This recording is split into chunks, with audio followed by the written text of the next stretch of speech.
আজকে এত সুন্দর প্রতিভা নাই বলে ভাইরাল হতে পারছি না।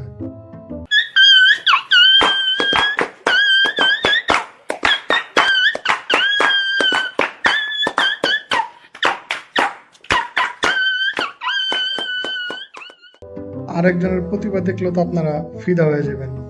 ওরে যদি আপনারা ভাইরাল না করেন তাহলে তো বাড়িই যাইব না। ও আল্লাহ, ও আম্মা তুমি যাবে আইতো না গাম্মা, আমার ভিডিও ভাইরাল হইতে হবে গাম্মা, না গাম্মা, না গাম্মা, না না না গাম্মা, না না গাম্মা, না গাইতো না, না না না না না আমার এই ভিডিও ভাইরাল হইতে হবে আম্মা, না গাম্মা, না গাম্মা, আমার টাইতো না গাম্মা। আর এই বেচারা যদি ঠান্ডার ভিতরে মইরা যায় তাহলে তো আপনার ভিডিও দেখা মার্ডার মামলার আসামি হইবেন। সময় থাকতে সবাই মিল্লা পোলাটারে ভাইরাল করে দেন। আর একটা কথা, আমি নিজেরে ফুড ব্লগার মনে করি। আসলেই আমি তো ভালো করে ব্লগ তৈরি করতে পারি না। এই কারণে আমার বন্ধুর সাজেশন অনুযায়ী নতুন একটা কোচিং সেন্টারে ঢুকছি। প্রথম ক্লাসে আমাদের টিচার আমাদেরকে যা শিখালো, আসুন দেখাই।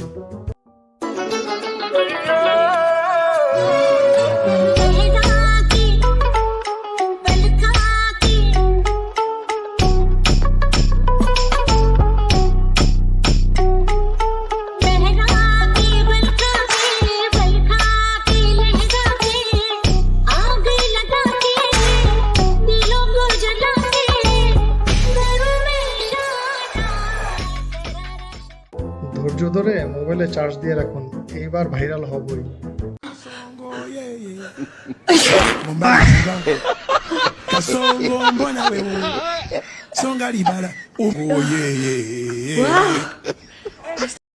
ভিডিও ভালো লাগলে সাপোর্ট করে পাশে থাকবেন।